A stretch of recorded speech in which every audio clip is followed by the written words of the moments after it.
Fala um pouquinho da sua empresa. É uma indústria farmacêutica, então nós somos uma fábrica, nós produzimos medicamentos e suplementos, né?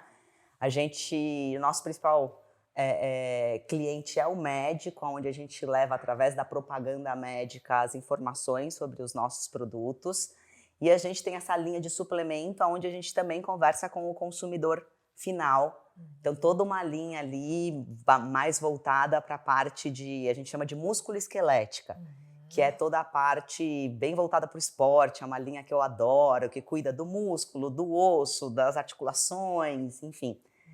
Aí nós somos uma empresa majoritariamente de prescrição médica, o nosso principal produto é um antidepressivo, a gente tem toda uma linha de sistema nervoso central, mas a gente atua em diversas especialidades médicas. Entendi perfeitamente.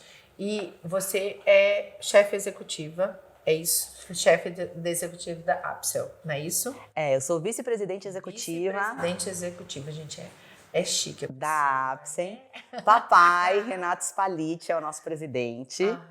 E eu tenho outros pares que são VPs também. Então, eu sou vice-presidente executiva, eu cuido da área de planejamento estratégico, planejamento financeiro, governança, riscos e compliance, marketing institucional, branding corporativo, toda a parte de planejamento estratégico, de mídia, relacionamento com a imprensa.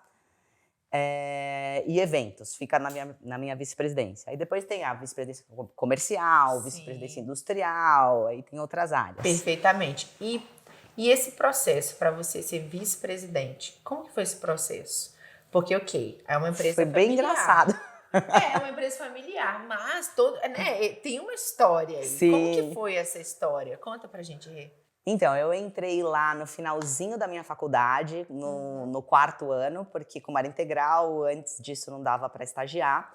Eu fiz um processo de trainee de 2 anos, passei por todas as áreas da empresa. E eu brinco que é engraçado, porque eu cheguei na empresa, filhinha de papai, total, achando que eu ia ter uma sala, que eu ia ter uma mesa, que ia ter uma placa com meu nome. E o que o meu pai fez foi me mandar pro almoxarifado para carregar caixa. Nossa, gente. Então eu passei meses carregando caixa, que é onde a gente recebe todos os materiais, insumos, enfim. E dali eu fui para toda a produção e fui passando por todas as áreas, marketing, enfim. E aí depois eu fui parar no financeiro, aí fiz a minha pós-graduação em administração, com ênfase em contabilidade. E do financeiro eu fui estruturar essa área de planejamento estratégico, com essa visão de futuro da empresa, transformação tecnológica, uma série de coisas que eu embarquei, assim, na empresa. Então, eu e meu pai, a gente faz uma dobradinha, assim. Entendi perfeitamente. Não, achei super interessante. Também super visionário do seu pai já te levar para uma atividade. Não, meu pai é maravilhoso. Então, gente, falou, filha, hello, vamos começar de baixo, vamos entender como tudo funciona. Ele foi incrível. Exatamente, porque muitas das vezes você pensa assim, poxa, ela é filha do dono da empresa, então ela já tem essa posição, mas aí você teve que fazer todo um trajeto até você chegar na posição. Então, achei isso, nossa, e isso que constrói... Demorou alguns anos, né? Então... Não, mas isso também constrói a mulher que você é hoje, Sim, a visão que você tem com hoje certeza. Da sua empresa, né? Com certeza. Da sua atividade. Eu brinco da empresa. Que a empresa cresceu muito, graças a Deus, de quando eu estive na fábrica. Então, hoje eu não conheço os processos fabris da mesma forma que eu conhecia quando eu estive lá. Porém, eu já estive lá. Então, isso faz toda a diferença. Então, não é mais a mesma máquina, é uma outra tecnologia, né? A gente tem outras linhas que não existiam naquela época. Mas eu já trabalhei lá, eu já estive com as pessoas, então eu sei como elas se sentem, eu sei quais são as dificuldades dos departamentos, tudo isso faz muita diferença. E ainda, além de tudo, ela ainda é escritora, né? Eu sei que você já falou aqui. E você também está prestes a lançar um segundo livro. Isso. Mas conta do primeiro e conta também, dá um spoiler aqui do segundo livro. Vamos lá. Olha, tempo brinco que é relativo, né? Eu acho que eu trouxe muito a disciplina do esporte.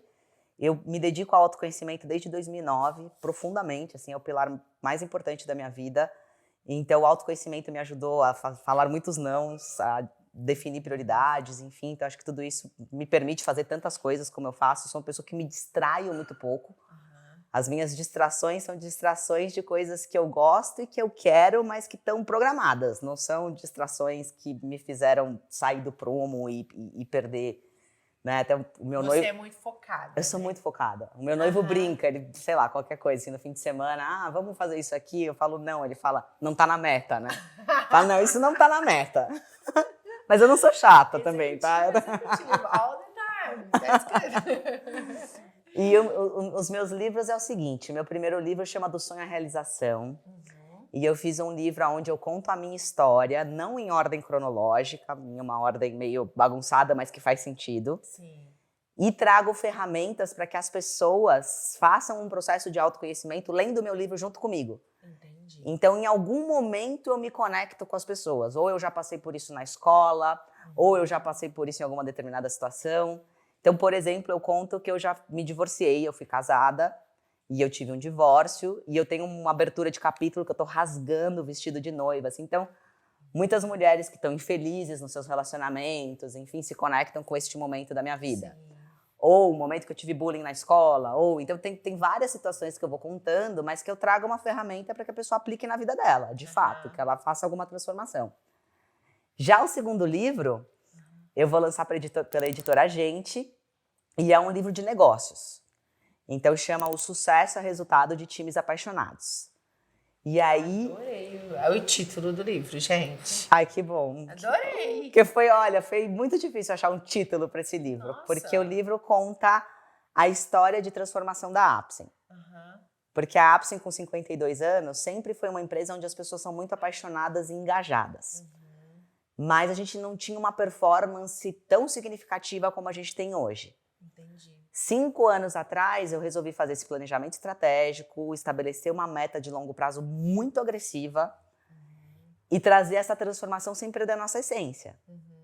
E aí que era o difícil. Como que eu vou tornar essa galera super produtiva, Gente, eu quero ler esse livro. apaixonada e não perder os valores, né? E continuar sendo uma empresa que tem valores muito fortes, que tem a essência dos fundadores muito presentes. E a gente fez essa travessia de 5 anos, conseguimos atingir a meta, enfim. Então, o livro conta essa história. Tudo que a gente fez de cultura corporativa e de papel dos líderes para levar essa equipe, além de apaixonada, a uma equipe de altíssima performance. Nossa, interessantíssimo. Falando aqui um pouquinho da minha empresa, da Casa das Empreendedoras, as pessoas que estão comigo têm muito tempo. É muito importante ter essas pessoas, porque elas também vestem a camisa da sua empresa. Eu tenho certeza que você tem pessoas que são assim, pessoas chaves dentro da empresa, e poder fazer com que elas realmente engajem, estejam lá, entendem qual que é o projeto, entendem qual que é o objetivo daquilo tudo. Gente, eu adorei esse título, que eu já quero ler o livro. Ai, que bom, você vai receber de presente. Em breve. Não tá pronto, ele tá no forno. Eu tô aqui, ó, atrás do povo da editora Agente. Gente, vamos tô ansiosa para ver esse livro. Ai, que maravilha. Maravilha. E outra coisa, agora vamos falar assim, só do primeiro episódio, do primeiro livro, né?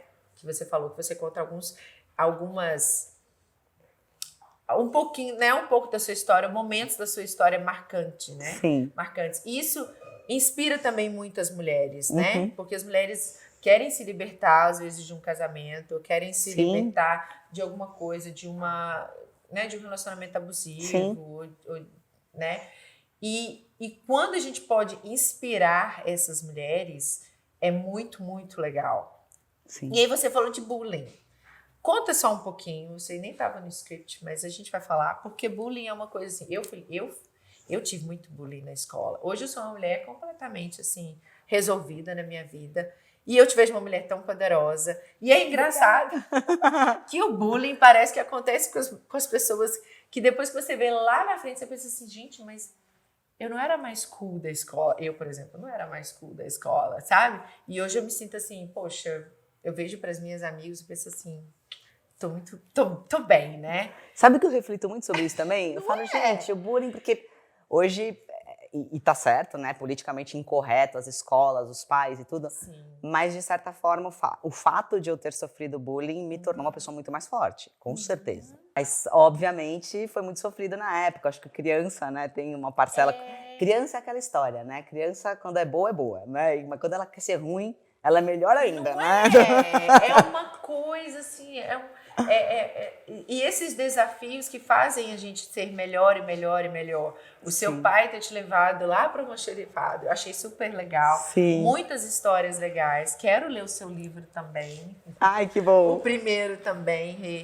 Quero te agradecer muito por estar aqui conosco. Agora vamos fechar também, mas com uma frase. Fala, porque o seu título do seu livro já é uma frase. É, né? O título já é bem profundo, né? Já fala muito, já diz muito, né? Já diz muito, mas diz aqui pra gente uma outra frase, um outro lema para as mulheres que são empreendedoras, né? Porque é o público aqui que a gente está falando de mulheres especificamente, independente dela ser do público A ou do público DEF, ou independente dela ter 15 anos, a 65 a 70, da idade, da cor.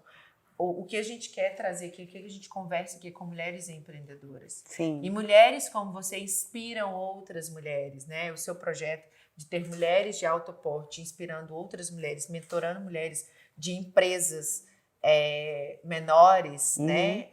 E isso aí já traz também muito sobre o empreendedorismo feminino. É muito legal, porque a gente traz dores que a gente já viveu e que elas estão vivendo naquele momento. Então, você troca muito, né? Nesse sentido de, poxa, quando eu passei por isso, foi assim, foi assado. Porque as dores do crescimento, independente do mercado que a pessoa atua, elas são muito parecidas, né? Não é? É verdade. E aí parece que nós empreendedores somos solitárias, né? É, demais. Demais. E esse movimento da gente poder dar as mãos umas para as outras e falar assim, olha... É uma rede de suporte. Exatamente. É muito importante. Porque o que você já passou também, eu já passei. Né? Todo esse processo aí, a gente está aqui para a gente se ajudar uma das outras. Sim. E é isso. Fala aqui uma frase pra gente, um lema sobre empreendedorismo. Olha, eu vou pedir para falar 2, tá? Então, ótimo. Eu tenho uma frase que eu assino todos os meus posts, todos os meus artigos, assinei o meu primeiro livro com ela, que é assim, busque seu propósito, deixe seu legado.